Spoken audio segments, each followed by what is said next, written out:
theory! Yes, already in episode 2 of Zeztz, I have made a theory that in fact may be crazy, but also could be true. Ooh. Let's just jump right in, and what the theory is about is daddies.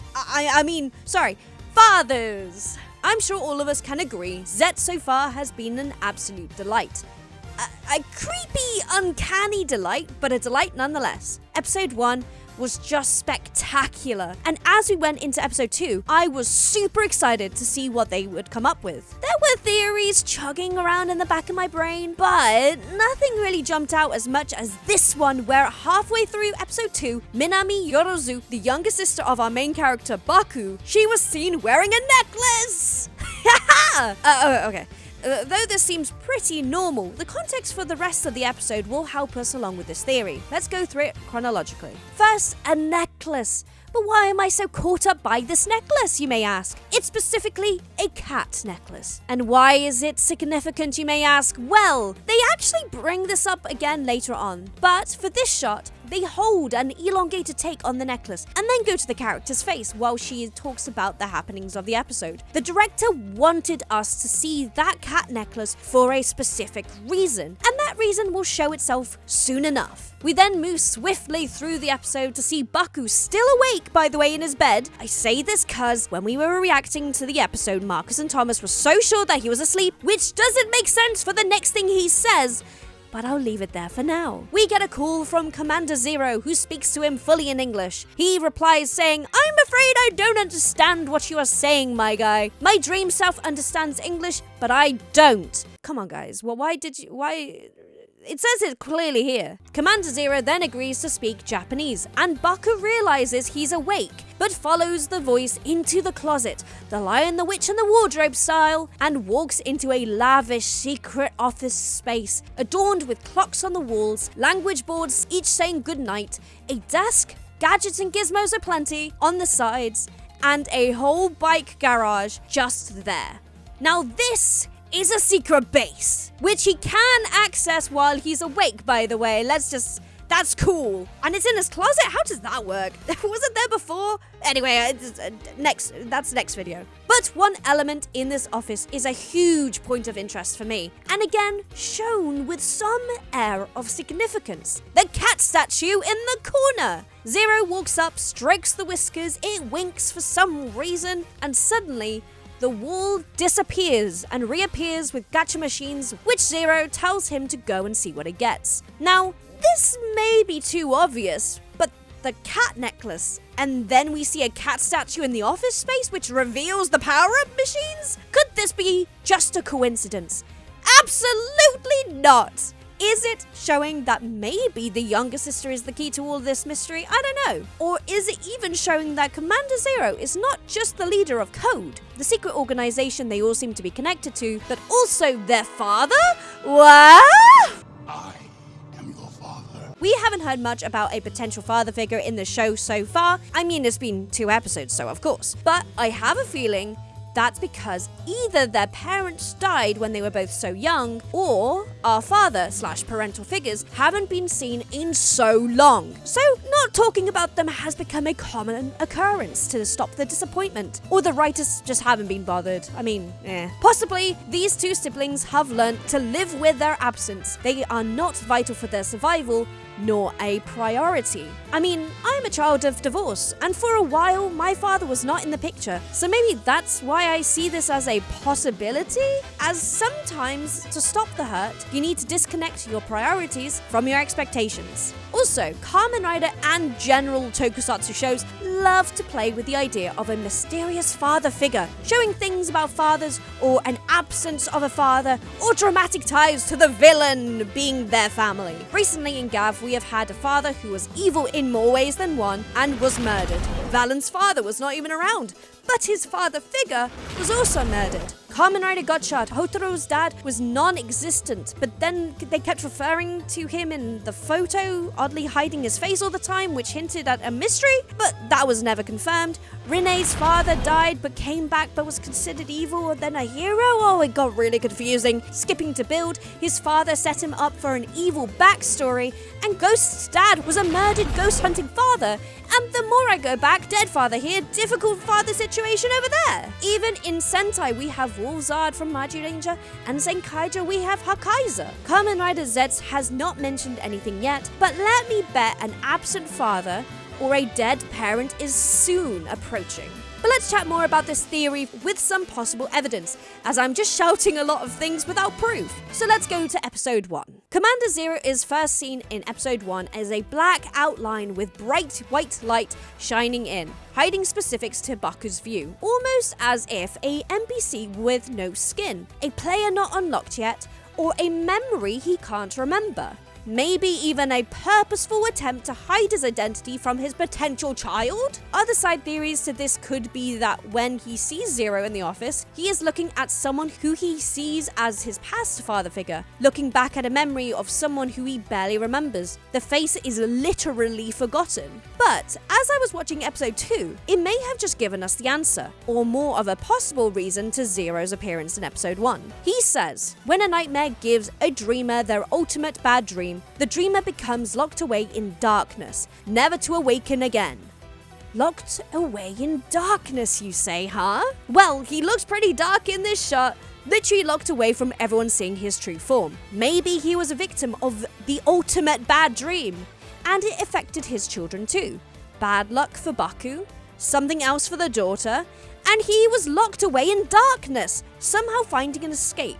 The dreams had affected the outer world to his expense, because he didn't close the dream, or even maybe he was Zeztz before he was consumed by his powers after failing his mission. Hence why he was so shocked that Baku wasn't even trying. God, now that is a theory. But now locked away in darkness, this is the only way he can help his son, who's taken his position, and his daughter, while actively aiding them from the sidelines. What a theory, huh? But you may say that's just a coincidence. Well, I have more evidence to follow this up. I have been thinking about this a lot. Okay. I need a life. Next argument. In episode 2 specifically, Zero returns as Baku's trusty bike that can also be a humanoid droid, who is remote controlled from another location. Another way to stop Baku from seeing his true identity, possibly? But also, maybe another memory manifested into Baku's lucid dreams of a father who ran away from home or was away from work and never returned home when he was a child. The only communication he had was through a phone call. Hence why they talk on the phone or through a droid all of the time. Even for the lyrics in the intro Visions, it sings, "Start line calls to me," singing that in English specifically. A line call? A landline, possibly calling home to your child you left at home? What do you think? No?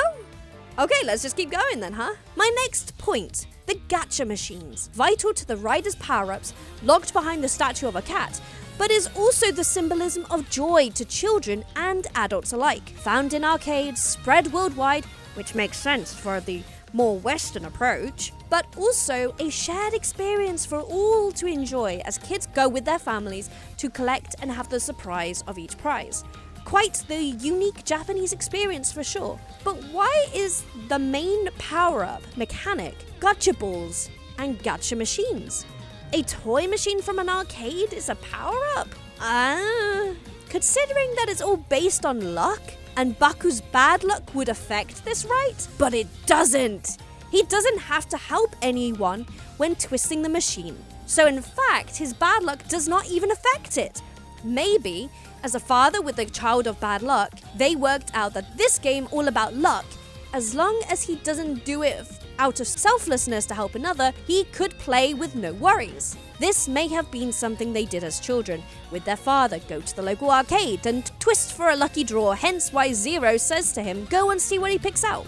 And why out of habit, Baku knelt down to the usual height that he would have been as a kid. He even runs over in excitement, which, I mean, all of us would have done that, but for him, it felt almost nostalgic with how he looks at the machine. I mean, he does say, "What is this?" But I think that's more on what is the thing in the middle, the actual gacha ball prize. But moving on to my next bit of evidence as well. My next point, Zero speaks English, but also Japanese fluently. Maybe as Baku's father, he traveled back from work going between continents, speaking different languages with different companies. Hence why he speaks English, and hence why he's not here. This would also explain Baku's obsession with the Western world, if that's where his father would always go. Why he loves English movies of spies and action, maybe even those spy films being a particular favorite of his father's from the past, which he has embodied to keep his memory alive, even in just his movie choices. As a child, you may have thought the best of your parents because of that childlike wonder and respect for what they do, or what you think they do. But my biggest question is, why doesn't Baku understand English till he's in his dream? Could this also be because he doesn't understand his father's intentions? Why he left so many times and for so long? Possible childhood trauma, losing a father so young? I know I'm jumping the gun a bit here, but Toku be dark sometimes. But when he is the spy in the lucid dreams, he suddenly starts to understand English, which is odd. I did pick this up as a weird thing in episode 1 where it felt a little disjointed. But in this episode, they made sure to make that fact clear as to why. Maybe all of this is just an embodiment of his past memories of his father,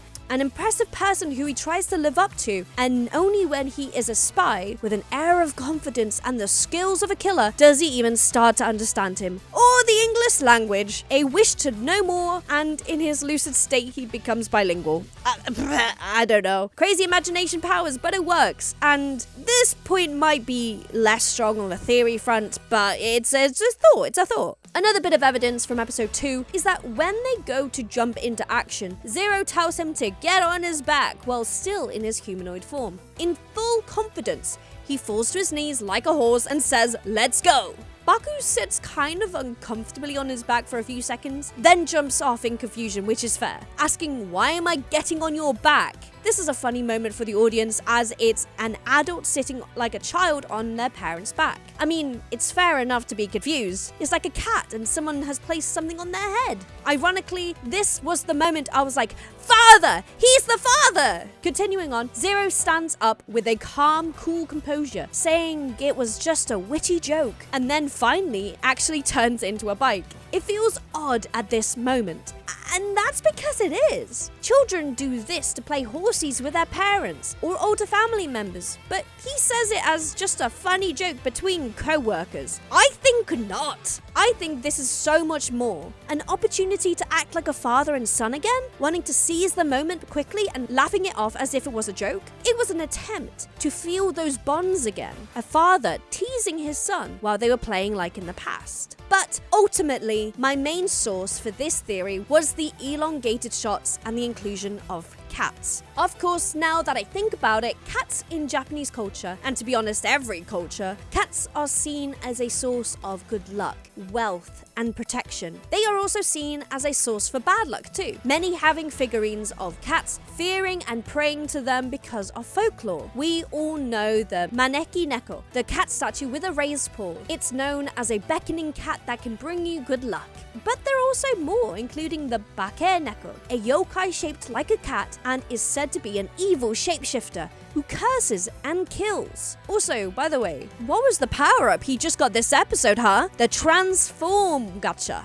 Kinda interesting. But anyway, back to the point. Baku, Bake, very close if you ask me. Especially if you think about the similarities that though cats are supposed to be good luck, and Baku seems to be surrounded by good cat symbolism with the necklace and the statue, he is in fact cursed with bad luck. However, this point does not finish here. Though you would think that the Baku Bake similarities in the name is all, apparently Baku is also a Japanese mythical creature as well. And you won't guess what it is. It's a dream-eating spirit that helps people by eating their nightmares and giving dreamers peace, which is what he does in the show, right? Though Baku's look very different to Bakenekos, them being painted with many, many different parts of animals, it's a wild thing to look at. I think that maybe the cat symbolism and similarities in names combine all of this in a very smartly written way. Cats are around him, protecting his family, but maybe he had been cursed since a young age because of cats. And the Baku is the counter to his bad luck. I wasn't sure if his bad luck was separated or connected to his powers, considering he had the bad luck since before he was a Kamen Rider. But now I know for sure, it's meant to be a counter to work past his previous ailments. Maybe cursed since childhood, a curse on the family, a blood sacrifice. But maybe being named after the yokai that eats nightmares and the rider powers is a way to combat this cursed fate that he has been given, as well as the necklace to protect his sister and a gotcha machine behind the fate of a cat from his father. Okay, phew, that was a lot.